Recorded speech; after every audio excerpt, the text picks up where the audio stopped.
Welcome to Inside Personal Growth Podcast. Deep dive with us as we unlock the secrets to personal development, empowering you to thrive. Here, growth isn't just a goal, it's a journey. Tune in, transform, and take your life to the next level by listening to just one of our podcasts. Welcome back to Inside Personal Growth. This is Greg Voisin, the host of Inside Personal Growth. And joining me from Arizona is Sasha Stair, and she has a book called The Inside Job, Master the World Within to Lead the Future of Corporate. Good day to you. How are you doing? I'm doing well, Greg. How are you? Good. It's good having you as a guest. Thank And before we contacted one another, we didn't know that we had a mutual friend. That's very And it's really kind of interesting how that all evolved, and it's one of my questions for the interview. But I want to let the listeners know a little bit about you before we dive right in to the inside job, which I think most of us are working on all the time, trying to find our true north and our compass. So Sasha is known as a spiritual warrior leader, has a passion for helping people and companies grow through conscious and transformational leadership. With significant experience facilitating business transformation from conception to execution, she brings emotional, intelligent leadership across people, processes, and technology to deliver results and drive innovation. She's also known as a risk taker. She's often chosen roles in her career that require self-transformation and reinvention. She offers a unique set of uh, what I want to say, just opportunities spanning relationship cultivation, management, service delivery, strategy, sales, business growth consulting, IT, business operations, and experience across what we call multiple industries.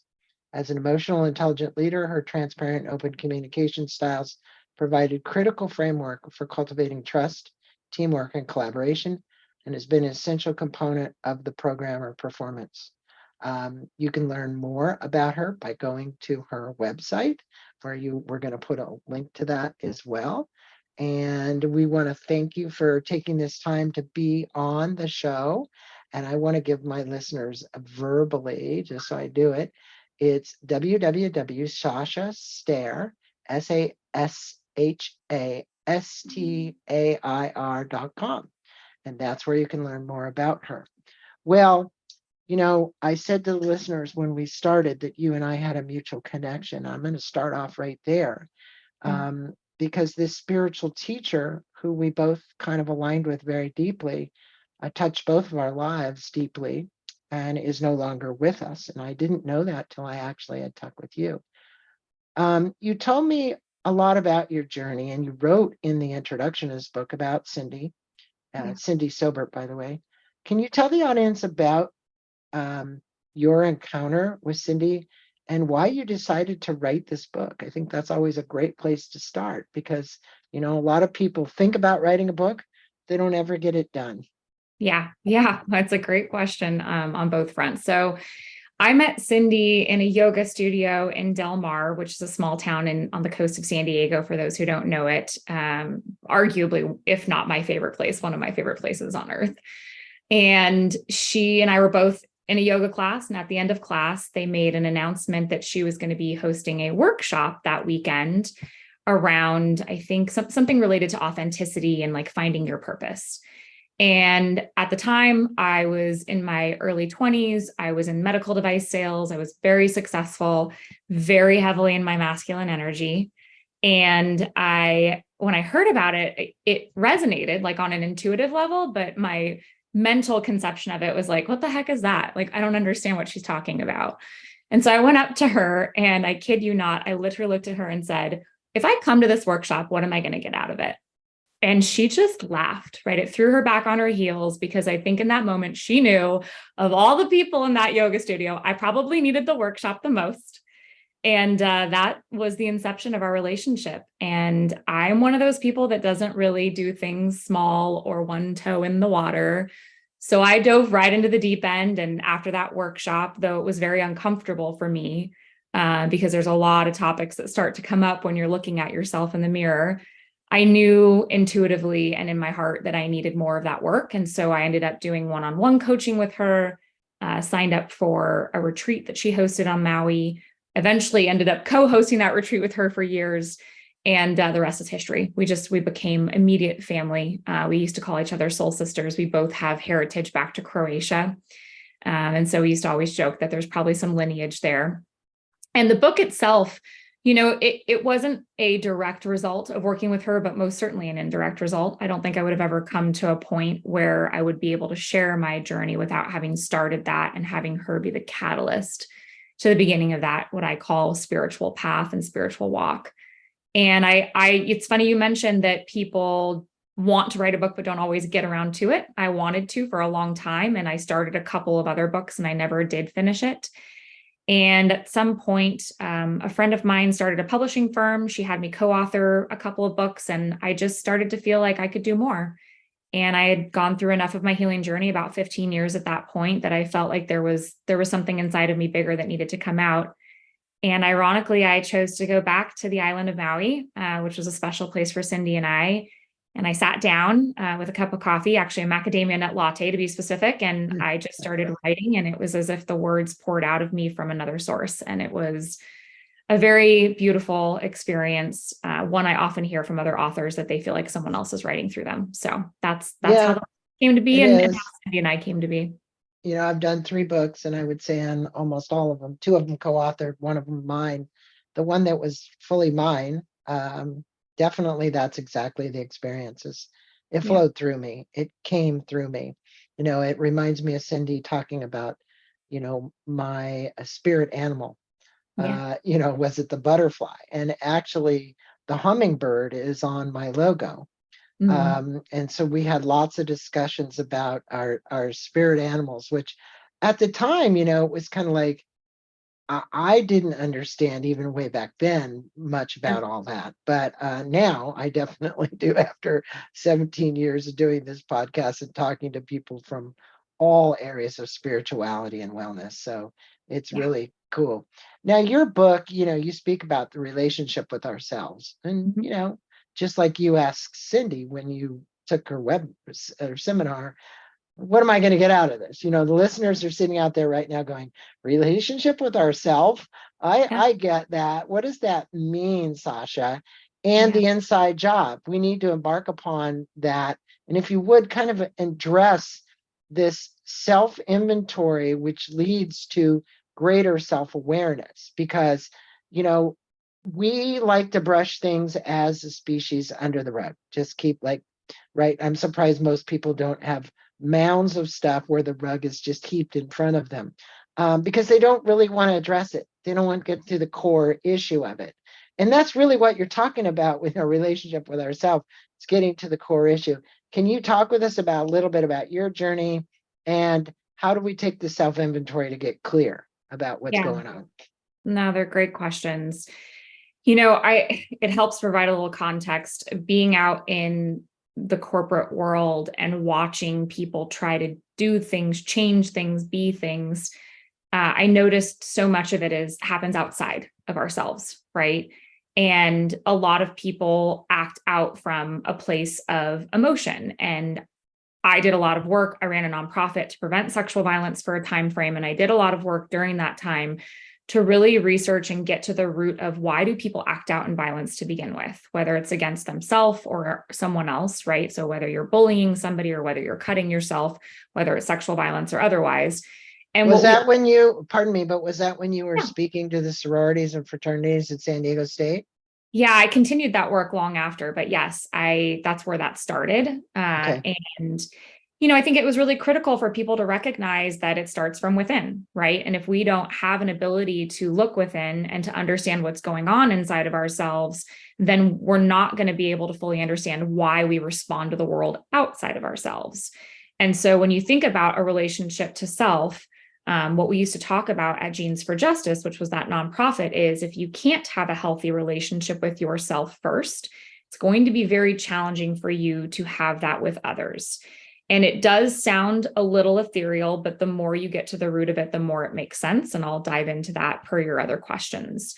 So being able to take self-inventory, I call it like a snapshot in time, right? Because we're always evolving, we're always changing.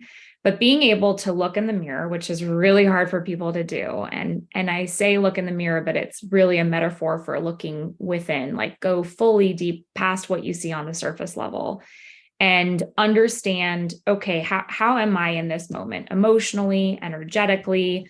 If I think about how I respond to the world, where I get triggered, why I get triggered, I start to dig into, okay, I might have some wounds or some stories or some traumas from my past that I haven't fully processed.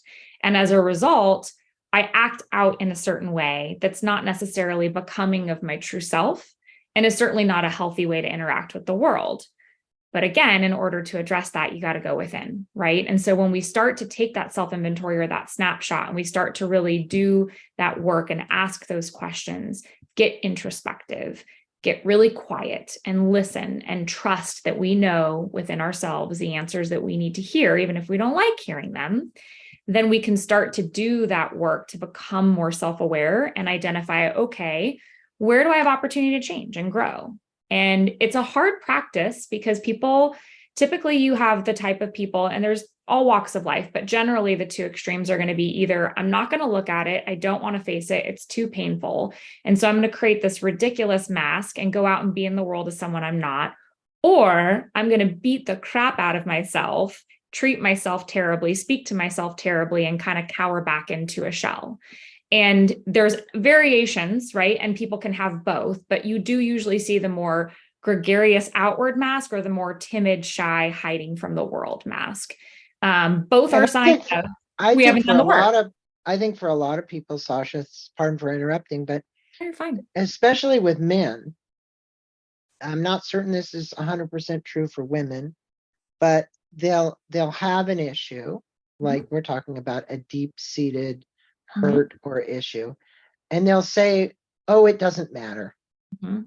It meaning it doesn't matter because they Yeah, don't really see how they're acting out the behavior of that hurt with other people through anger, exactly. lack of compassion, self-love, self-nurturing, and care. So instead, they'll beat up on themselves and they'll just say, well, that's the way it is. That's the way I'm going to be. Because, I'm not going to say corporate America. I'm just going to say business in general. Mhm. We have grown up in a society which is a capitalist society, which is around success and prove your success, right? You've been there in many jobs, you already know. And for the guys, it's about how do we prove ourselves, Mhm. right? Um, and so, if you would, because you have one where for many women listening and even some men, um, you had to heal wounds and hurts associated with sexual abuse, and you write about it in the book. Mhm. Um, can you give the listeners who may have experienced this kind of hurt, Mhm. this kind of pain, how you would approach healing from a trauma? And I work with Brian Ullman, adverse childhood experiences. He's a deep, deep, good personal friend. But I know when you take the ACE test and you Mhm. score high on it, you realize that at Kaiser, this is a little offshoot here for my listeners, that most of the women that come in that are hugely overweight have had some kind of sexual abuse and they're trying to get obesity down, right? They're saying that's a bigger problem than the sexual abuse because their lifespan is going to be cut by 15 years, right? So I know you know all of this. This isn't new to you, but to some of my listeners, I need to make it aware that, you know, if you haven't ever taken that ACE test, I encourage you to go do the ACE test and see maybe what it is that caused where you are. Yeah, and I haven't personally taken that test before, so now you've piqued my curiosity. Right. Uh, but for me personally, I do share about it in the book. I was molested at a very young age, at 5 years old, and then raped at 18 and 21, all different men, and then ended up in an abusive relationship in my early 30s. And the thing that I recognized throughout my whole healing journey is that abuse is cyclical, right? And until we address and heal the wounds, those patterns are going to keep showing up in our life. And that was a very hard thing for me to see and to admit. I'm a very strong person. And so the fact that I, in my mind, sometimes say like allowed the incidents to happen when that's somewhat of a ironic statement, but it did for a while feel like, gosh, you're such a strong person. How could you have allowed this to happen to yourself? How could you have not stopped it? And then how did you allow this pattern to keep repeating? But the truth is, when we don't do that healing work, it will continue to show up in one form or another. And so for me personally, I had to get to a point where I pretty much hit rock bottom, and almost took my own life to realize, okay, it wasn't that I wanted to stop living.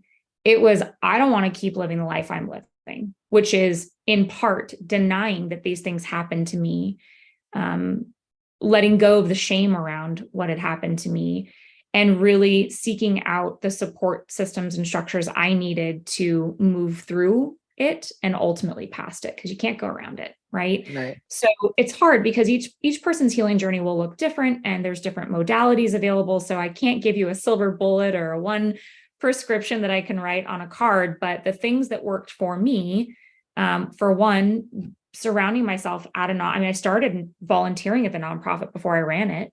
And it was me being able to silently give back and contribute towards a cause that I knew touched my heart. And then when the day came and the time was right, I recognized it was time to share my story. And I did. And from that point on, the floodgates opened. And again, back to that, I don't dip my toe in the water. I went into traditional therapy. I did EMDR therapy, which for those who don't know, it's like light and vibration therapy to help work through where the trauma is imprinted in your body and learn to release that. I went through Al-Anon. My dad was an alcoholic. He unfortunately passed away this year on my 40th birthday. Sorry. That's okay. But he and I had quite a challenging relationship growing up. He was not one of the offenders, just to be fully clear, but that relationship also created trauma for me. And so going through Were you ever able to address the offenders themselves? it's a great question. The one that happened when I was younger, no.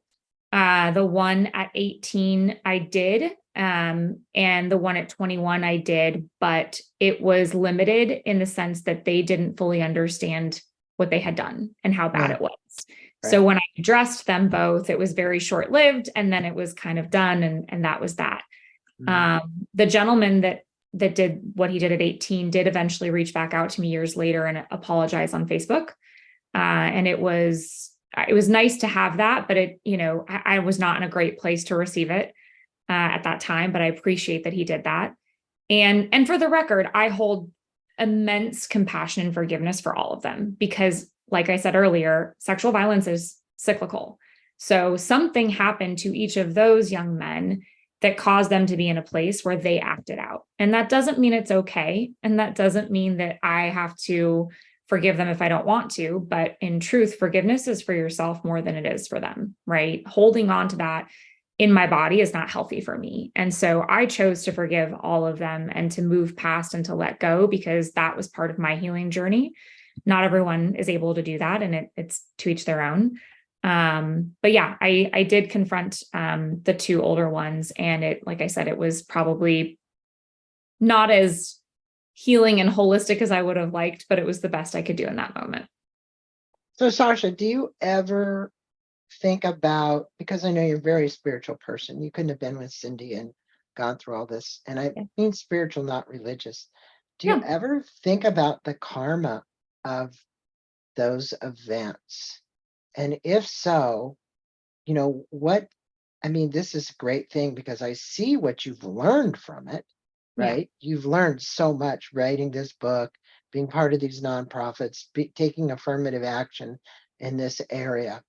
Do you ever think that, hey, no, I didn't cause this, but because of this, I've become this, which is so much better than maybe what I could have become before? Do you ever give that any thought? Yeah. In fact, I, in some ways, didn't have a choice but to. If you are familiar with the 12-step program, whether it's AA or Al-Anon, Al-Anon is for those that are loved ones of addicts or alcoholics. There is a step in the program where you have to be willing to admit that there is a higher power, whatever that is for you, and that everything that has happened in your life has happened for a reason. And it's a very it was the hardest part for me to admit that I could believe, whether it be God or a higher power out there that would allow all these things to happen to me. That was the biggest threshold I had to cross over. I'm But in sure. order to keep going in that program, that's the kind of the pivot point. Like that's the inflection point. You don't really get much of a choice if you want to really get to the other side. And so, Some things, as Cindy would say, our spiritual teacher, one of them, um, you sometimes you can't make the invisible visible, yeah, and you have to kind of go with the whole concept around karma. Sometimes we can't explain it, yeah, but we can learn to coexist with it, right? absolutely. And that brings me to you dealing with these issues of self-worth, because usually you go through this and the struggle with being enough, right? It's like, okay, I've gone through this. No, it doesn't just have to be sexual abuse, it can be all kinds of things that affect our self worth. We have a failure someplace. Yeah. Well, you could say, well, I had a failure as it related to relationships with men, but no, you really didn't. You Mm. had a huge success. So, how do you suggest finding power of our own self to dig within, knowing we have what it is required to heal this misperception? I'm going to underline that, this Yeah. misperception around our own self-worth, because we live in a world. I'm a graduate of USM, and I always say, we used to say, you don't have to worry, you don't have to believe everything you think, Sure. number one. And we do. A lot of times we walk around, we think something and we go, oh, great. And we make shit up, and then we believe the shit, and we spend our life figuring out how to undo the shit that we made up in our mind that was so, we thought was so important. So Yeah. speak with us about this misperception, Yeah. because it is a misperception. It is. And it's interesting. I write a newsletter on LinkedIn every Monday called The Monday Magic. And this week, the quote was from C.S. Lewis. And it was, humility is not thinking less of yourself, it's thinking of yourself less. And I talk a lot in that article about the difference between self worth and humility, because we do sometimes get them confused, right? And I think having self worth means that you value who you are and your unique gifts and what you bring to the table.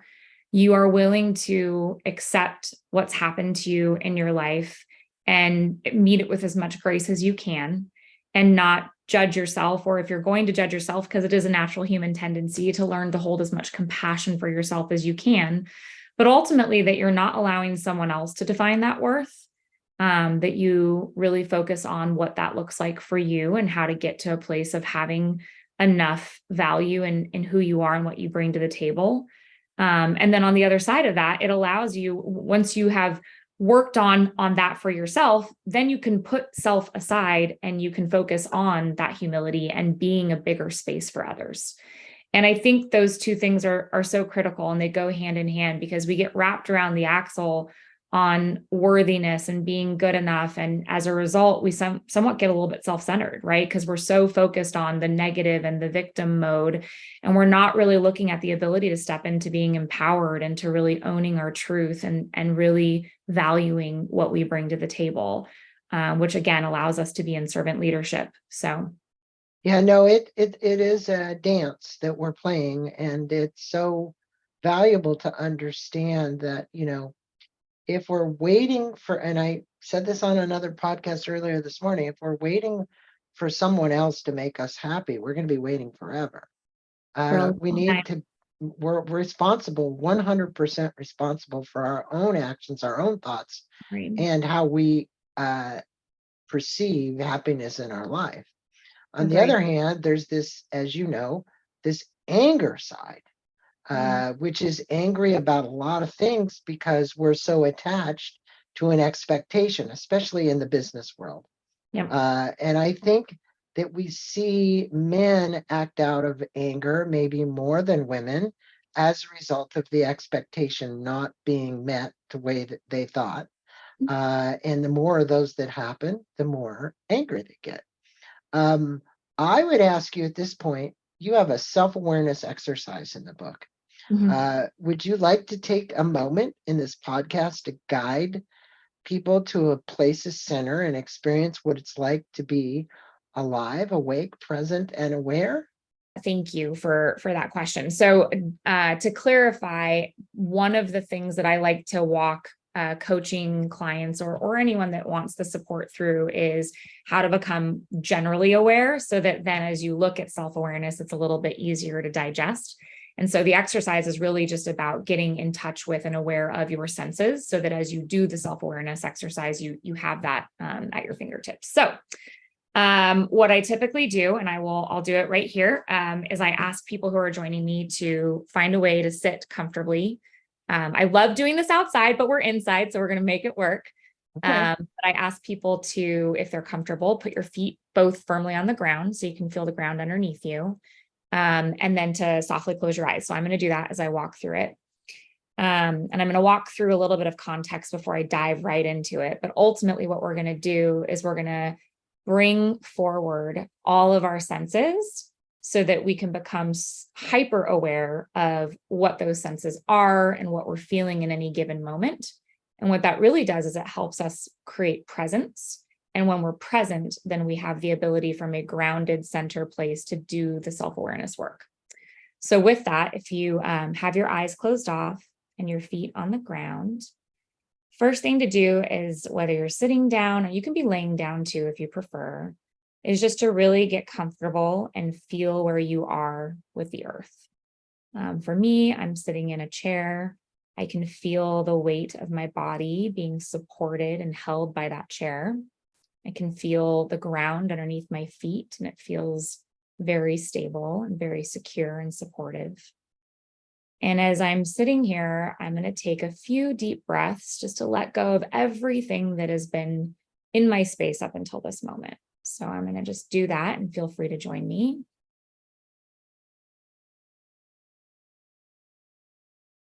As you're taking those deep breaths, something that I love is the fact that when we breathe in deeply and we release those breaths, this is something you can do at any time. It tells our nervous system to just take it down a notch. I don't like to use the words calm down because those can be triggering, but just relaxes our body and tells our nervous system we're safe, we're okay, and we can experience whatever's next. So next, I invite you to think about what you hear. So for me, I can hear my air conditioning running, can hear the humming of it, the vibration of it against the walls. I can hear slightly the birds outside, even though my window is closed. And just start to presence anything else that you hear. And really listen to all the little finite details of what you hear. And then move on to what you taste. For me, I can taste the bitter after flavors of coffee. I can taste a little bit of the granola bar I ate earlier. Tells you what I had for breakfast. And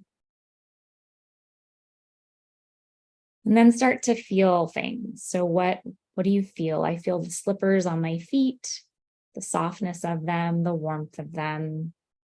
I can feel my hands on my thighs and the warmth that they're creating underneath me.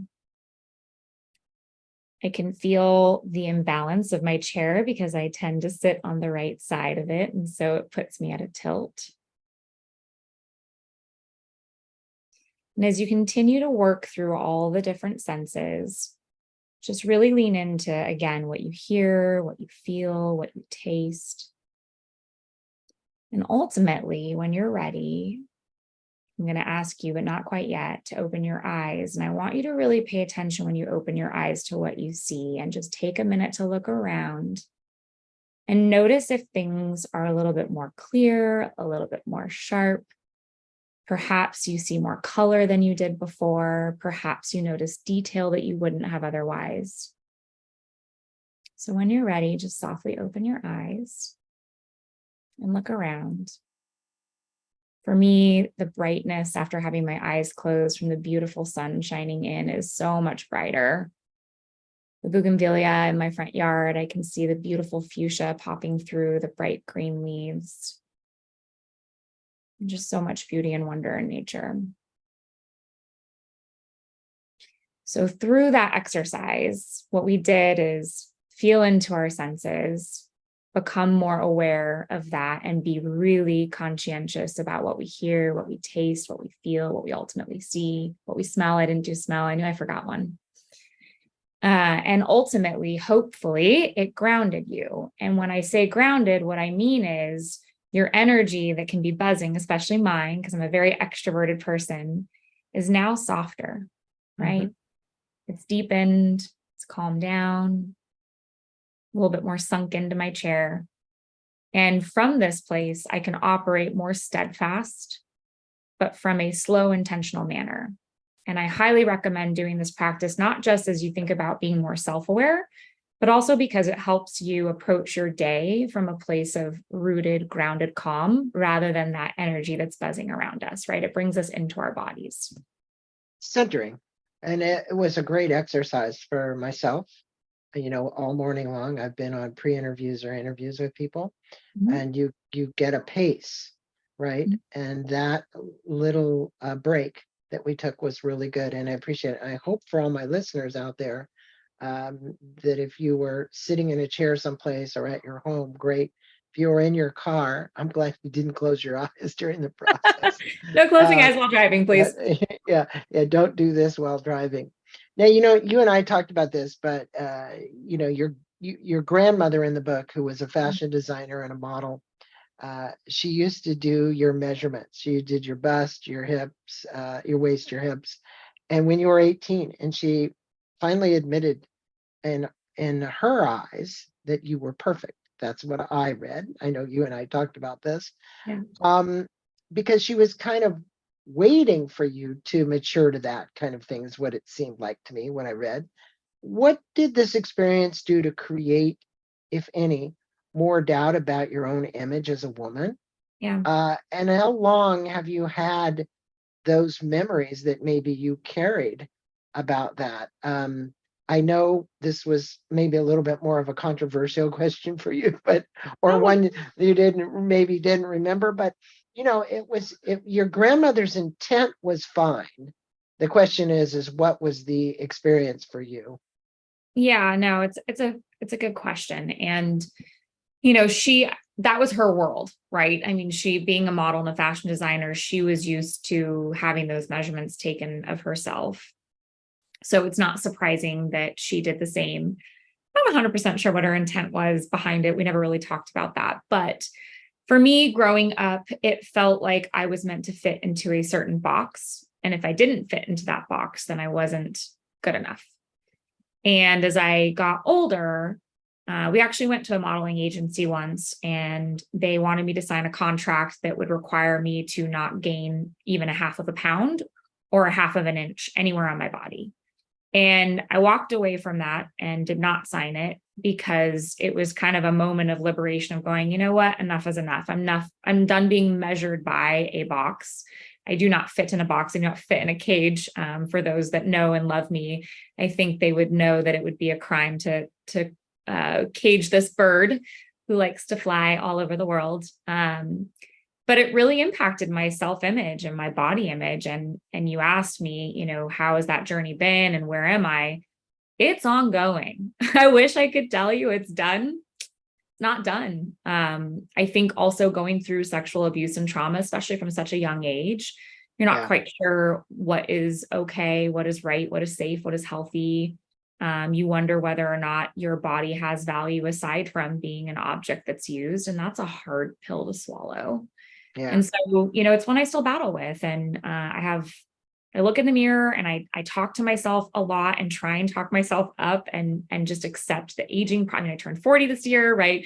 They're starting to change. They will continue to change. And so I'm working through that with as much grace and compassion as I can, but I'm not going to lie. I still look in the mirror and I criticize. I still put on clothes and I don't feel good enough. I find myself hiding or you mentioned in the book kind of changing like things. tossing certain clothes Oh yeah. aside and not feeling good about it. But, Yeah. I'm not saying that's every woman, because it's No. not. Yeah. But as we mature and as we age, we begin to understand um, the purposes for this happening to our body. Yeah. Um, and the purpose is to be a greater reflection internally and to understand. I know this year I had in July at my 69th birthday, right? And Mhm. so for me, that's like, wow, are you still of worth? Do you have value? You start to question a lot of things Yeah. as you age. And I think it's important, the questioning, but more importantly, the answers that you derive as a result of that. And as you said, Sasha, the rebellious one, kind of, I like that because that shows the kind of person that you are, the character that you are.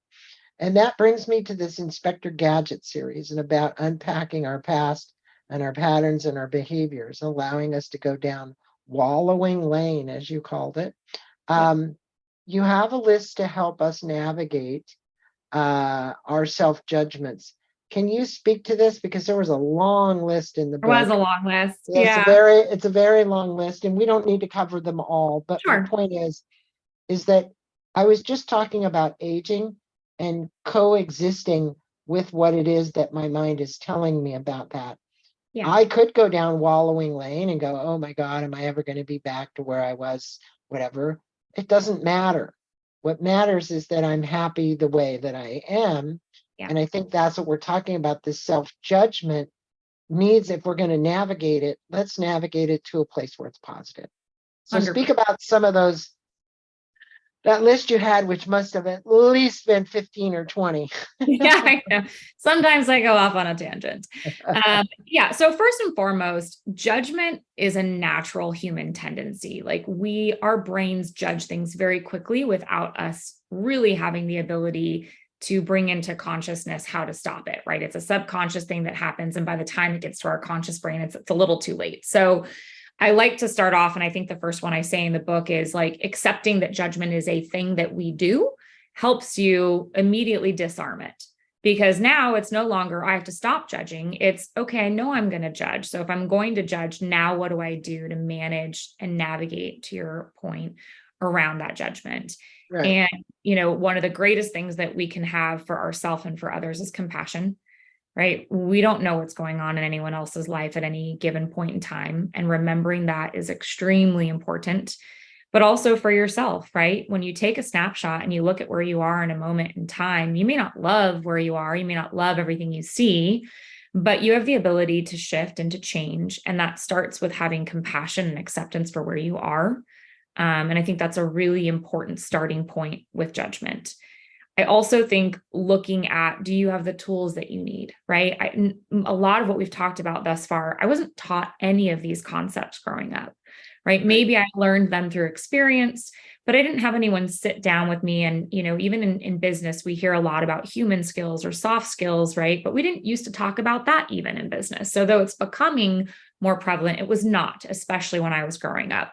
And so we don't always know what tools we need. And I found them through self-exploration, through, a little bit of serendipity, being in that yoga studio and meeting Cindy, but then also diving into different modalities and looking at different books and learning from other people's stories.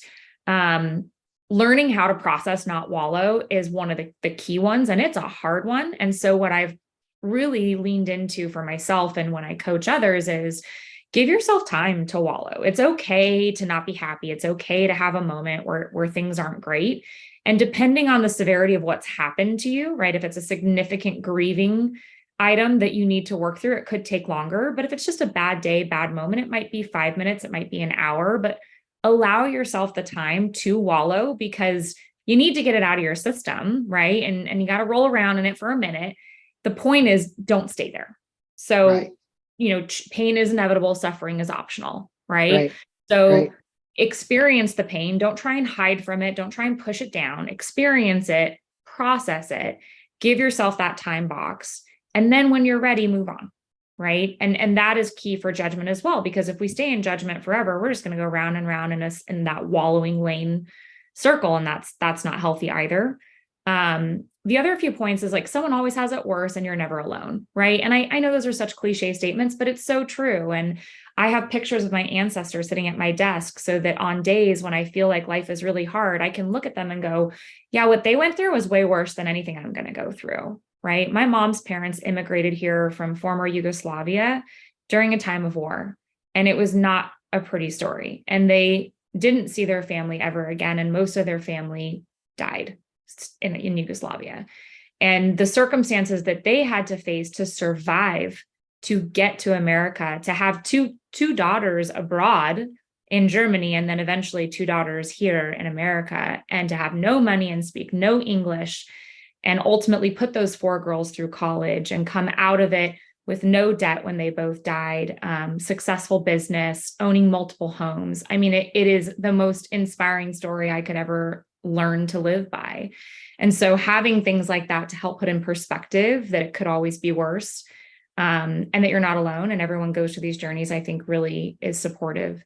And the last one I'll say is just because I loved the way that sometimes I have a way with words. I love the way I worded it in the book. And I think the way I said it was, don't let the darkness define you, let it illuminate you. And I love the concept of like, use light to shine truth onto things. And it's okay that it might be scary for a minute, and it's okay that you might not like it, but truth is all there really is. And if we allow light to illuminate it, then we have a pathway forward. Yeah, it's funny you say Illuminate, as the name of my company, my I consulting know. company is Illuminate. Yeah. Yeah. It's Um, perfect. and I think that you address a very important issue, and that is, you said, the Buddha said there's pain and suffering, and then there's the end of pain and suffering. Mhm. The key is getting to the end of pain and suffering is just a choice, right? Now, I know that we could make it more complicated than that if we wanted to and go through Sure. all that, but really it's a mental choice to stop the suffering, to stop the wallowing, to stop the complaining. Um, I know that I just did an interview with a Dr. David Hanscom, and he said people that he was a back surgeon and he quit doing it because he didn't believe in it anymore. Mm. And this goes right along with where we are. If you would ask somebody who is having back pain, the first thing they'll start talking about is the back pain. Mm. And that's aggravating your whole nervous system, which is actually wiring from the brain to send down to the nerve endings more pain to the area because you're constantly talking about it. And what Yeah. I tell people is, yeah, there are certain things you want to talk about. There are other things that you don't need to keep bringing up. Yeah. And I don't mean burying it. I mean understanding when is the end of this? Yeah. When am I done with it? Right? No matter how you released it, maybe you had someone come in your house and do sage and run around and do whatever you were going to do, or you ran and got some ayahuasca somewhere, and that was the end of the pain. However you did it, it Yeah. doesn't matter, but you have to stop at some point. So Yeah. that leads me to a really good question. I love this chapter on attached to nothing, connect to everything. Mm. Um, and coming from the business world, which you do, selling medical devices, and I'm consulting a medical device company right now, so I understand how attached people get to what they believe is supposed to happen with their Sure. device or Yeah. whatever. Can you speak to our listeners about the challenge of being attached to an outcome or the expectations that we have that can become disappointments versus us staying in our spiritual state and be connected to everything? Because this is a big one. This It is a big one. it is a big one, and it's a hard one for most people to let go of. Yeah. Okay.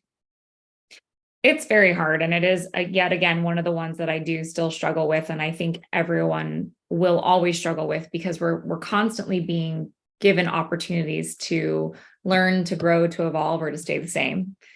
And, a lot of times those things come in the form of something you can get attached to.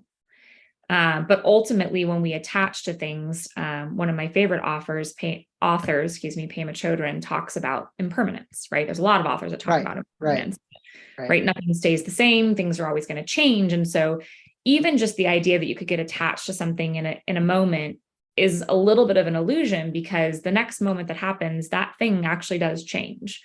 And so if you can learn to understand that life is always changing and always evolving, and that if we try to attach or hold on to something, we're holding on to something that's no longer in the present, then it starts to help you understand how to build these muscles and these mechanisms to not get attached to things, whether in the workplace or otherwise. And that attachment is what sets that expectation. And when we have an expectation of things and it doesn't go exactly the way we want, which 9 times out of 10, maybe more, it usually doesn't. Even if it looks like it does, it usually doesn't go exactly how we wanted it to. We get disappointed, right? And so we're essentially creating a self-fulfilling prophecy by saying, if I'm going to attach to this expectation and it needs to happen exactly from A to Z the way I want. And when one little thing goes wrong, or a lot of things go wrong, I'm going to be disappointed. And it's like, well, I could tell you that from the start, right? And so we have to learn to, again, I love that term you used earlier, and I used a lot too. You got to dance and you got to ebb and flow with it, because it's not easy, right? We like our comfort blankets. We get attached to things because we do want things to stay the same.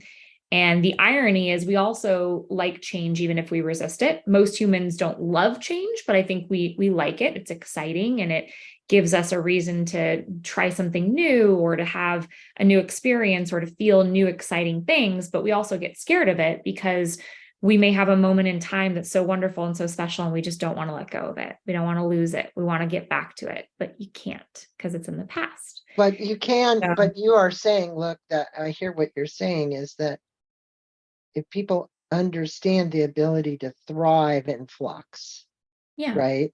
So, we're in flux a lot of the time, right? Mhm. And we can survive in this flux. And April Rennie wrote a book that I did. It's called Flux, and I Mhm. think that is really the state of kind of our economy. That's the state of business. Sure. That's the state of all this progression that people are having with technology and now AI and all these other kind of things to understand them. They're saying, no, I need to understand the whole thing. No, you don't. You really need to be accepting of what it is and learn Sure. how to utilize it for your betterment, right? Mhm. Don't resist it. Don't, people are saying, oh, AI is going to like ruin this, going to ruin that, it's going to ruin this. I'm like, no, it's not. It's going to be the best thing that ever happened if you're willing to embrace it. Mhm. Um, which kind of leads me to, you cover a lot of personal and spiritual elements in the book, and you guide the readers through exercise, questions, journaling. Many of them probably already journal. They probably have gratitude journals. Um, they've gone through exercise and questions. But what are 3 specific takeaways you'd like to leave the listeners with regarding the inside job, which it is Yeah. an inside job, Yeah. and how could you advise them to live this new life? Yeah. Oh, it's a loaded but beautiful question. So first takeaway, and I talk about it a lot in the book, but also in everything that I write. Life and leadership go hand in hand. So how you live is how you lead. And it's all interconnected: our past, our present, our stories, our wounds, our victories, right? They all go hand in hand. And the reason I wrote the book was to give people a tool to reflect on that inner work, to do that inner work, and to commit to it and be all in. Because if you truly want to more successfully and in a more fulfilled manner navigate with the world around you, you have to start navigating the world within you. And I think Really good. Say that again. To if you navigate the want, world around you, you have to navigate the world within you. yeah, and same thing with I think change. that ought to be your next book. There you go. You want to change the world outside of you, you got to start by changing the world within you too, right? It Yeah. goes hand in hand. So Yeah. so first and foremost, I would say, how we live is how we lead, and committing to the inside job, committing to the inner work is, in my mind, arguably the best journey you'll go on. The second is, don't dim your light. I've done it for years. I'm still working through not doing it. But I see so many people out there struggling with that concept too. The world needs our light. The world needs our stories, our unique gifts. There's gold in our stories. And if we focus on making our light work rather than allowing our light to work for us, we're robbing the world of the beauty of each of our unique expressions. So don't dim your light. Find a way to embrace it. Some people will say that your light isn't good enough, that it's too much, that it doesn't work, it doesn't fit. Don't care. Tell the peanut gallery to sit down and shut up. Figure out your light, find it, shine it. The world needs it. So that's the second one. And the third, which is not going to be surprising, is that this journey doesn't end. And I think a lot of people that read books, and want the silver bullet or the answer to how to fix things and how to make things better are looking for like, what's the end goal? Like, what's the finish line? But unfortunately, the finish line in this scenario is death. So I highly recommend you don't hurry to get to that finish line, but rather allow the process of healing and growing and evolving to be that journey that you embark upon and embrace and enjoy every step of the way. Get uncomfortable, right? Like become comfortable with the uncomfortable. And if you have the courage to walk that path, I promise you, you're going to find all the joy and fulfillment that you're looking for. And to answer your last question, I actually, I wrote the quote down because I will never get it perfectly.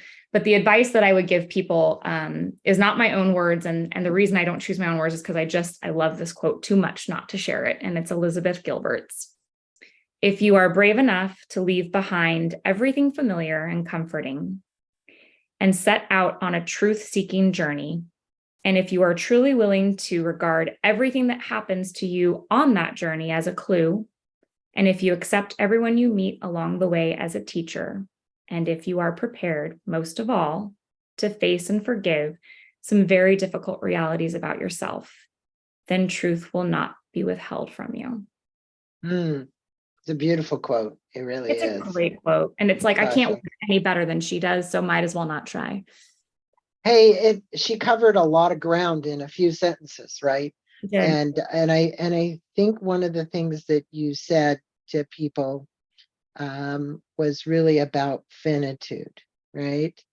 And look, none of us, and I've said this on a lot of shows, is leaving this fiscal plane of what we would consider alive, Yeah. whatever you want to consider that. But there is a spiritual element of us which vibrates at a different level, which if you have a belief in it and you understand your spiritual connection, you know you are an eternal being. I don't know how many reincarnations I've been through to get to this point where I've been so blessed to be able to interview people like you and come on and be able to do this work to spread it out so that the consciousness and vibration of the world changes so that we can heal, right? Heal all these pains and suffering that go on in the world. And you are a light, Sasha. You definitely are a light. And I want to let my listeners know, get a copy of The Inside Job, contact Sasha through her website, www.sashastair, just like at the bottom here.com. Reach out to her if you want to learn more about her and maybe have her coach you. Please do that. That would be a great thing. Sasha, thanks for being on Inside Personal Growth and blessing us with your wisdom and your knowledge that you've gained in these short 40 years. I welcome you to another 40 plus years of just doing the same thing and being who Sasha is, which is really a rebel. I like that. I like that. So Oh, take care and namaste to you. Thank you so much. namaste to you too, Greg. Thank you for creating such a beautiful space. Thanks.